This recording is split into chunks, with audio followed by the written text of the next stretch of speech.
Morning दोस्तों, नमस्कार, सत श्री अकाल। जो है जितना है उसी में खुश रहना चाहिए, क्योंकि जरूरत से ज्यादा रोशनी भी इंसान को अंधा बना देता है। ठीक है दोस्तों, हम लोग चलते हैं। इससे पहले हम लोग फर्नेस टॉपिक पे चर्चा कर रहे थे। फर्नेस में हम लोग पढ़े थे कि पोला फर्नेस पढ़ चुके हैं। उससे पहले हम लोग पढ़े थे ब्लास्ट फर्नेस पढ़े थे। तो आज हम चर्चा करते हैं पुडलिंग फर्नेस पे।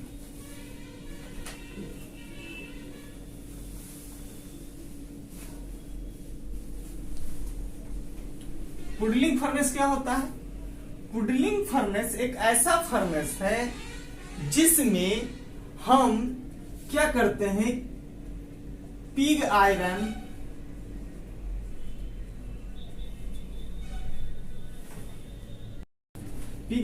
और इसमें व्हाइट कास्ट आयरन, इस दोनों में से किसी का प्रयोग करके इसमें डाला जाता है। और इसमें जब डाल दिया जाता है तो इससे हम जानते हैं कि पिग आयरन में या व्हाइट कास्ट आयरन में, कास्ट आयरन जो भी होता है उसमें सबसे ज्यादा पिग आयरन में कार्बन की मात्रा होती है, अशुद्धि होती है, और उसके बाद कास्ट आयरन में होती है। तो इसमें से क्या किया जाता है कि अशुद्धियों को किसी भी फर्नेस का काम क्या है, अशुद्धियों को हटाना। तो यहाँ पर पुडलिंग फर्नेस भी क्या करता है, अशुद्धियों को हटाने का काम करता है। तो पुडलिंग फर्नेस से होता क्या है कि अभी तक जो हम पढ़ रहे थे ब्लास्ट फर्नेस में कम मात्रा में अशुद्धियों को हटाया जाता था, जिसके कारण पिग आयरन का निर्माण हुआ। तो हम ये भी जाने थे कि पिग आयरन जो होता है, पिग आयरन का हम किसी भी वस्तु को बनाने में इस्तेमाल नहीं कर सकते, क्योंकि इसमें अशुद्धियों की मात्रा ज्यादा होती है। इसको हम किसी न किसी मेटल को बनाने के लिए प्रयोग करते हैं। तो इसका इस्तेमाल हम कास्ट आयरन बनाने के लिए करते हैं। अब कास्ट आयरन जो होता है, कास्ट आयरन का तो इस्तेमाल हम करते हैं, लेकिन कास्ट आयरन से भी उससे हम अशुद्धियों को हटाकर हम कुछ और मेटल बनाने के लिए इस्तेमाल करते हैं। तो यहाँ पर हम क्वार्ट कास्ट आयरन का भी उपयोग कर सकते हैं। तो इस दोनों का उपयोग करके हम क्या करते हैं, पुडलिंग फर्नेस में डालते हैं। किसके रूप में? तो एक उसके स्रोत के रूप में, जिसके द्वारा हम क्या करते हैं, नेक्स्ट मेटल तैयार करते हैं। तो यह जब हम उसमें डाल देते हैं, उसके बाद क्या होता है, जो सब फर्नेस में होता है, जैसे कि चूना, चारकोल, पत्थर, कोयला इत्यादि को डाल करके, और उसमें हम क्या करते हैं कि टेम्परेचर को डालते हैं। टेम्परेचर ज्यों डालते हैं तो क्या होता है, पुडलिंग फर्नेस की एक खासियत क्या होता है कि यह सबसे अधिक मात्रा में शुद्धिकरण करता है। ठीक है, अर्थात इसमें से दोनों में से सबसे ज्यादा जो अशुद्धियां हैं, सभी अशुद्धियों को लगभग यह हटा देता है। तो उससे होता क्या है, इससे जो निर्माण होता है, प्रोडक्ट होता है, वह होता है रॉट आयरन का।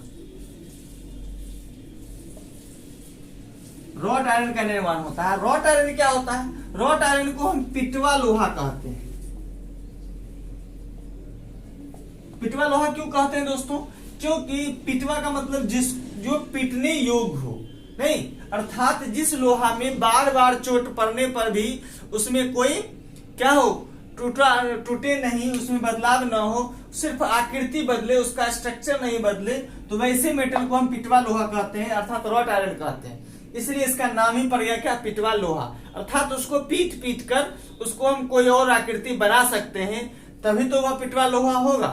तो आप देखते होइएगा कि आप किसी भी चीज को पीट कर जब दूसरा आकृति बनाया जाता है, सीट के रूप में दिया जाता है, आप देखते हुएगा खुरपी कुदाली गांव में बनता है, या कोई कटिंग टूल्स ऐसा होता है जो पीट कर बनाया जाता है, तो वहां पर कौन सा मेटल होता है, तो रॉट आयरन होता है। रॉट आयरन में क्या होता है कि वह उसमें पिटने का गुण होता है। अब इसमें और भी क्या क्या प्रॉपर्टीज होता है उसके बारे में हमको जानना चाहिए। तो रॉट आयरन का प्रॉपर्टीज क्या होता है? Properties of wrought iron. Properties मतलब होता है दोस्तों गुण। रॉट आयरन के कौन कौन से गुण होते हैं? सबसे पहला क्या होगा कि इसमें पिटने का गुण होगा, नहीं तो अर्थात इसमें क्या हुआ, मेलिएबल का गुण होगा।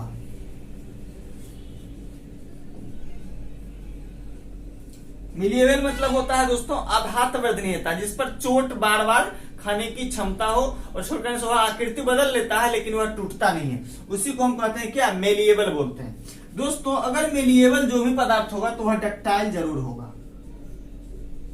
ठीक है, डक्टाइल मतलब होता है जिसको किसमें हो, उसमें तार के रूप में खींचने की क्षमता हो, अर्थात जिसमें मेलिएबल होगा वहां डक्टाइल जरूर होगा। ठीक है, सबसे ज्यादा डक्टाइल जो होता है वह दोस्तों क्या होता है, सबसे ज्यादा डक्टाइल जो होता है वह सिल्वर होता है। लेकिन सिल्वर चूंकि हम लोग इलेक्ट्रिक में यूज नहीं कर सकते हैं, काफी महंगा होता है, इसलिए हम लोग कॉपर का इस्तेमाल करते हैं। और सबसे ज्यादा जो मेलिएबल का गुण होता है वह दोस्तों होता है गोल्ड में, सोना में होता है सबसे ज्यादा। ठीक है, तो इसमें मेलिएबल का गुण भी होता है, डक्टाइल का भी गुण होता है। उसके बाद क्या होता है दोस्तों, यह बिजली का तो सुचालक होगा ही, कंडक्टिविटी ऑफ इलेक्ट्रिसिटी। इसके बाद क्या होगा, सॉफ्ट होगा तब तो आखिर ये मेलिएबल होगा और डक्टाइल होगा। अगर यह सॉफ्ट नहीं होगा तो क्या यह मेलिएबल डक्टाइल हो सकता है, नहीं होगा। अब दोस्तों अगर यह सॉफ्ट है तो क्या होगा, इसमें वेल्डिंग का भी गुण होगा, अर्थात इसको आसानी से वेल्डिंग भी हम कर सकते हैं। ठीक है, तो ये सब क्या है, इसके प्रॉपर्टीज है, गुण है कि यह मेलिएबल होता है, अर्थात इसमें पिटने का गुण होता है ताकि इसको पीट कर कोई आकृति में बदल दिया जाए। डक्टाइल का गुण होता है, elasticity of conductivity of electricity होता है, अर्थात विद्युत का सुचालक होता है। यह सॉफ्टनेस का गुण होता है, सॉफ्टनेस का गुण होता है, इसलिए इसमें वेल्डिंग का भी गुण होता है। ये सब क्या है, रॉट आयरन की प्रॉपर्टीज है। दोस्तों अब क्वेश्चन ये भी आता है कि रॉट आयरन में परसेंटेज मात्रा कितना होता है कार्बन का, तो दोस्तों इसमें मात्र 0.15% ही कार्बन होता है। ठीक है, इसलिए हम इसको, यह सबसे ऐसा लोहा है जिसमें सबसे कम मात्रा में कार्बन पाया जाता है। ठीक है, इसलिए इसमें इस तरह का गुण होता है। क्योंकि पिग आयरन में सबसे ज्यादा कितना था, 6 से 7% था।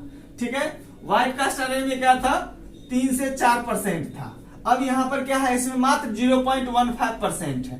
तो क्या हुआ, अर्थात सभी जो अशुद्धियां था, कार्बन था, उसको यह लगभग हटा दिया। कौन, पुडलिंग फर्नेस। ठीक है, ये था प्रॉपर्टीज ऑफ रॉट आयरन। तो ये था मेरा पुडलिंग फर्नेस। पुडलिंग फर्नेस के बाद हम लोग चलते हैं प्लेन कार्बन स्टील में। उससे पहले दोस्तों इसका यूजेस के बारे में हम जान लेते हैं, इसका उपयोग कहां कहां होता है। सबसे पहला, अगर कोई सीट तैयार करना है तो वहां पर भी इसका हम उपयोग करते हैं। ठीक है, उसके बाद वेल्डिंग करके कोई चीज बनाना है तो वहां भी इसका उपयोग होता है। इसके बाद इसका उपयोग खास तौर पे होता है, किसी भी आप देख रहे हैं कोई हुक का जो निर्माण होता है इस तरीके से, यह आप देखेगा होइएगा, तो यह देखे होइएगा क्रेन में। क्रेन में जो ये हुक बनता है जिसमें हम क्या करते हैं, किसी चीज को लटकाने का काम करते हैं, तो वहां पर यह हुक बनाने के लिए किस मटेरियल का उपयोग किया जाता है, तो रॉट आयरन का ही उपयोग किया जाता है। ठीक है, तो चेन बनाने के लिए, अगर चेन का निर्माण करना हो तो उसके लिए भी किसका निर्माण करना है, उपयोग करना किया जाता है, तो रॉट आयरन का ही उपयोग किया जाता है। ठीक है दोस्तों, यह सब यूजेज है किसका, रॉट आयरन का। ठीक है दोस्तों,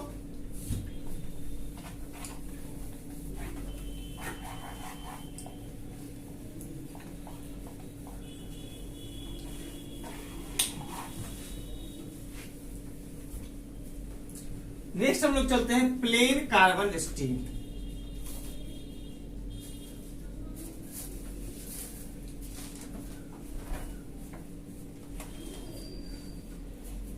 प्लेन कार्बन स्टील क्या होता है, सबसे पहला चीज होता है स्टील। सबसे पहले हम जाने कि यह स्टील किसको कहते हैं, उसके बाद जानेंगे प्लेन कार्बन स्टील। अर्थात स्टील किसको कहा जाता है, जब किसी भी लोहा में, आयरन में कार्बन की मात्रा को मिक्स कर दिया जाता है। आयरन प्लस कार्बन, यह दोनों जब मिक्स होता है तो इसको कहते हैं हम स्टील। ठीक है, जब किसी लोहा में कार्बन की मात्रा मिला दिया जाए तो उसे स्टील कहा जाता है। अब जिस स्टील में सिर्फ कार्बन ही मुख्य मिश्रण तत्व में हो, अर्थात आयरन के साथ सिर्फ और सिर्फ कार्बन ही मिश्रण तत्व के रूप में हो, तो उसे कहा जाता है प्लेन कार्बन स्टील। क्योंकि इसमें आयरन के साथ सिर्फ और सिर्फ शुद्ध रूप से कार्बन की ही मात्रा है, बाकी किसी और चीज की मात्रा, किसी तत्व की मात्रा नहीं है। क्योंकि स्टील में और भी कई चीज की मात्रा होती है, जिसमें टंगस्टन होते हैं, आपको निकेल होते हैं, क्रोमियम होते हैं, तो यहाँ पर ये सब वो कुछ नहीं है, क्या है तो सिर्फ और सिर्फ कार्बन है, इसलिए इसका नाम क्या पड़ा, plane carbon steel. Plane carbon steel दोस्तों कई प्रकार के होते हैं, अलग अलग टाइप के होते हैं, तो उसके टाइप के बारे में हम दोस्तों जानते हैं। सबसे पहला टाइप होता है low carbon steel. Low carbon, low मतलब बहुत कम नहीं, कार्बन स्टील तो हम जानते हैं कि क्या कार्बन स्टील क्या होता है। अब यहाँ पर इसका मतलब है कि कार्बन की जो मात्रा है वह काफी कम है, लो है, इसलिए इसका नाम क्या पड़ा, लो कार्बन स्टील। इसका दूसरा नाम दोस्तों है माइल्ड स्टील। क्या है, माइल्ड स्टील। अब इसमें परसेंटेज की कार्बन कितना होता है, तो दोस्तों इसमें 0.25% कार्बन की मात्रा होती है। अब जो है कार्बन की मात्रा क्या है, कम है, तो क्या होगा, यह सॉफ्ट होगा, क्योंकि हम जानते हैं कि कार्बन की मात्रा कम होगा तो सॉफ्ट होगा और अधिक होगा तो क्या होगा, हार्ड होगा। इसलिए इसमें कार्बन की मात्रा जो ही कम है तो इसमें कौन सा गुण हो जाएगा, तो इसका प्रॉपर्टीज हम चलेंगे सॉफ्ट, अर्थात क्यों, कार्बन की मात्रा कम है तो यह क्या हो गया, सॉफ्ट हो गया, सबसे पहला गुण। जो ही सॉफ्ट है तो क्या होगा, यह इसमें मेलिएबल का गुण होगा, मेलिएबल का गुण जो ही होगा तो क्या होगा, डक्टाइल का गुण होगा। यह दोनों जो दोस्तों है ना, यह सहोदर भाई है, मेलिएबल और डक्टाइल। जहां मेलिएबल होगा वहां डक्टाइल होगा, जहां डक्टाइल होगा वहां मेलिएबल होगा, इस चीज का हमेशा याद रखना है, ठीक है। इसके बाद क्या होगा, सॉफ्ट है तो इसमें वेल्डिंग की भी गुण होगा, ठीक है। अब सॉफ्ट है तो एक गुण और हो, क्या, फोर्जिंग, फोर्जिंग का भी गुण होगा। इसके बाद क्या होगा दोस्तों, इसमें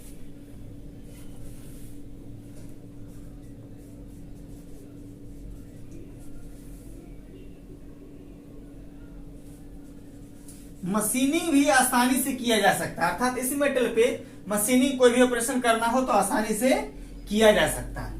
ये सब दोस्तों क्या हो गया, लो कार्बन स्टील का प्रॉपर्टीज हो गया, गुण हो गया, ये सारे गुण इसमें होते हैं। अब अगर ये सारे गुण होते हैं तो इसका उपयोग कहां होगा दोस्तों, इसका उपयोग होता है कोई भी जनरल कार्य में, इसका हम उपयोग करते हैं। जैसे ग्रिल का उपयोग होता है, ग्रिल बनता है किसी भी गेट के लिए, खिड़की के लिए, ये आप जानते हैं। इसके बाद क्या होता है, कोई भी राउंड या फ्लैट पार्ट्स तैयार करना है तो वहां पर भी हम इसका उपयोग करते हैं, ठीक है दोस्तों। उसके बाद कहां उपयोग करते हैं इसका, एंगल समझते हुएगा, जो 90 डिग्री के कोण में बना हुआ होता है, एंगल या चैनल, यह दोनों बनाना हो तो किसका उपयोग किया जाता है, लो कार्बन स्टील का उपयोग किया जाता है। एंगल और चैनल में अंतर क्या होता है दोस्तों, एंगल जो होता है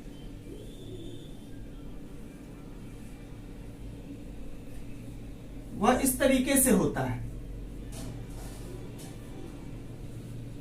और चैनल जो होता है दोस्तों वह इस तरीके से होता है। एंगल और चैनल में यही फर्क होता है।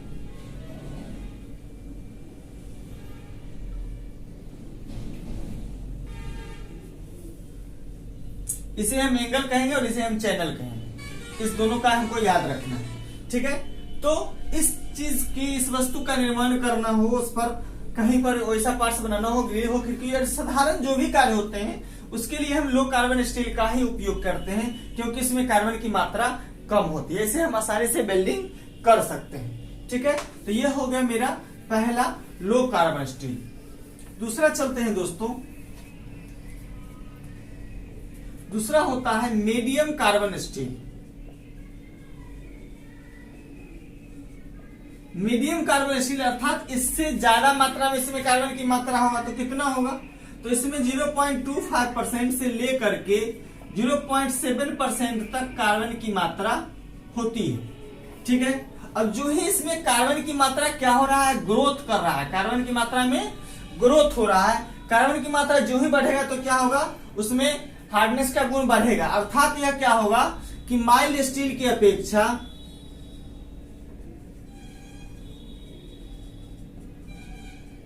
अधिक क्या होगा, अधिक हार्ड होगा।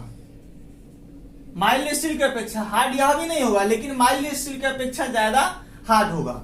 इसके बाद क्या होगा, हार्ड होगा तो इसमें क्या होगा, उसके अपेक्षा इसमें रेसिस्टेंस का, वियर रेसिस्टेंस का गुण ज्यादा होगा।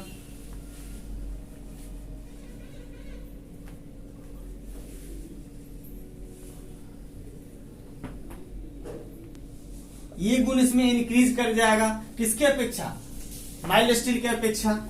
इसके बाद क्या होगा दोस्तों, वेल्डिंग का गुण यहां भी होगा, वेल्डिंग का गुण यहां भी होगा, क्योंकि इसमें 0.7% तक कार्बन है। तो दोस्तों 0.5% तक जो कार्बन होता है वहां तक हम सभी वैसे काम कर सकते हैं जो सॉफ्ट कार्य के लिए होते हैं। ठीक है दोस्तों, यहां भी वेल्डिंग होगा और इसे भी फोर्जिंग हम कर सकते हैं। ठीक है दोस्तों, तो ये क्या है, इसका प्रॉपर्टीज है, किसका, मीडियम कार्बन स्टील का। ठीक है दोस्तों, इसके बाद हम चलते हैं इसके यूजेस के बारे में। दोस्तों इसका इस्तेमाल हम क्रोबार बनाने के लिए करते हैं। अब क्रोबार यह होता क्या है, क्रोबार होता है, आप देखते होइएगा पटरी जो उठाया जाता है वहां पर एक रॉड के तरह होता है, और उस रॉड में नीचे से इस तरीके से थोड़ा सा वह हुक के तरह बना हुआ होता है।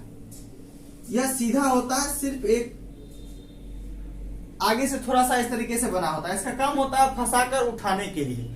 ठीक है, तो क्रोबार बनाने के लिए इसका इस्तेमाल अच्छे तरीके से किया जाता है। बाकी वेल्डिंग का काम है तो इसका उपयोग ना हो, जहां पे हमको कुछ ऐसा चीज करना हो जहां पर थोड़ा हार्डनेस की जरूरत हो, तो वहां पर हम मीडियम कार्बन स्टील का इस्तेमाल कर सकते हैं। लेकिन मीडियम कार्बन स्टील का इस्तेमाल हम साधारण कार्य के लिए, अर्थात हम किसी भी खिड़की और गेट बनाने के लिए हम मीडियम कार्बन स्टील का इस्तेमाल नहीं करते हैं, उसके लिए हम लो कार्बन स्टील का ही इस्तेमाल करते हैं। ठीक है दोस्तों,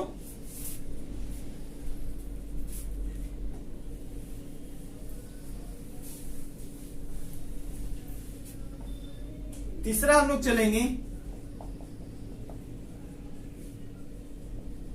हाई कार्बन स्टील।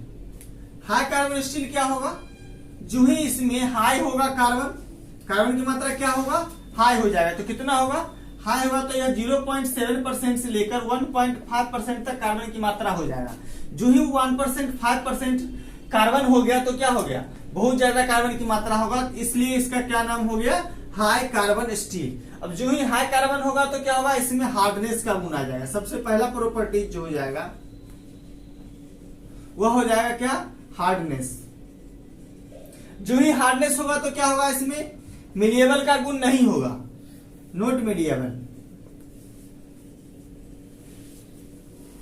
इसमें डक्टाइल का गुण नहीं होगा, इसको वेल्डिंग नहीं किया जा सकता है।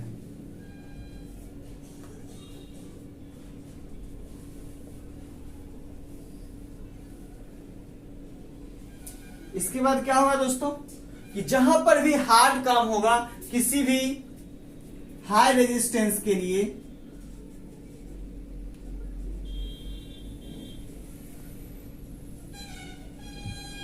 यूज किया जाएगा।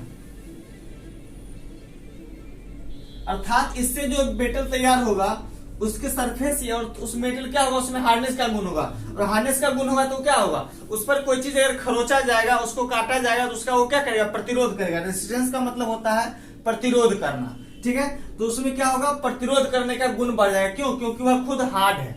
ठीक है, तो अब हार्ड ज्यादा है तो वो क्या होगा, प्रॉपर्टीज उसका हार्डनेस की तरफ जाएगा, हार्डनेस जाएगा अर्थात उसको कोई नुकसान नहीं पहुंचा सकता है। तो अब इस स्थिति में इसका हम यूज कहां पर करेंगे, इसका प्रयोग कहां पर करेंगे, तो इसका यूज करेंगे, कोई भी क्या करना है, कटिंग टूल बनाना है, जैसे चीजेल बनाना है, हाई कार्बन स्टील का बनाएंगे, हेक्सो ब्लेड बनाना है, इसका बनाएंगे, ड्रिल बिट बनाना है, इसका बनाएंगे, स्नीप बनाना है, इसका बनाएंगे। कोई भी जो कटिंग टूल है जो हाथ के द्वारा फाइल बनाएंगे, इसी का तैयार करेंगे। अर्थात कोई भी कटिंग टूल जो खासकर हाथ के द्वारा तैयार किए उपयोग किया जाता है, वह सभी cutting tools high carbon steel के ही होंगे। ठीक है दोस्तों, तो यह इसमें क्या हुआ, इसका उपयोग हुआ जिसका इस्तेमाल हम किसी वस्तु को बनाने के लिए करते हैं। हाँ, कार्बन स्टील का इस्तेमाल हम कटिंग टूल बनाने के लिए ही करते हैं ज्यादातर, क्योंकि इसमें कार्बन की मात्रा ज्यादा होती है, इसमें हार्डनेस का गुण ज्यादा होता है। जो ही हार्डनेस का गुण ज्यादा होगा तो इसमें वेल्डिंग का गुण नहीं होगा, इसको वेल्डिंग नहीं किया जा सकता है, मेलिएबल का गुण नहीं होगा, इससे डक्टाइल नहीं होगा, इसको हम पीट कर कोई वस्तु नहीं बना सकते हैं। तो ये सब क्या हो गया, इसका प्रॉपर्टीज हो गया और ये इसका यूजेज हो गया। तो इस चीज को हमेशा याद रखना है दोस्तों, इसका कितना परसेंटेज कार्बन है और इसमें गुण क्या होता है और इसका यूजेज क्या होता है। ये तीन चीज इंपोर्टेंट होता है जो हमको याद रखना है इसमें प्लेन कार्बन स्टील में।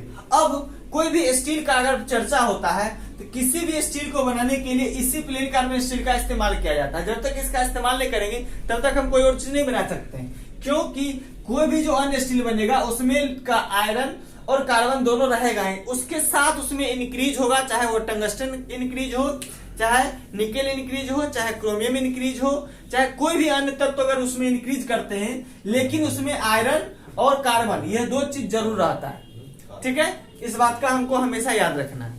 ठीक है, हम लोग मिलते हैं फिर नेक्स्ट वीडियो में।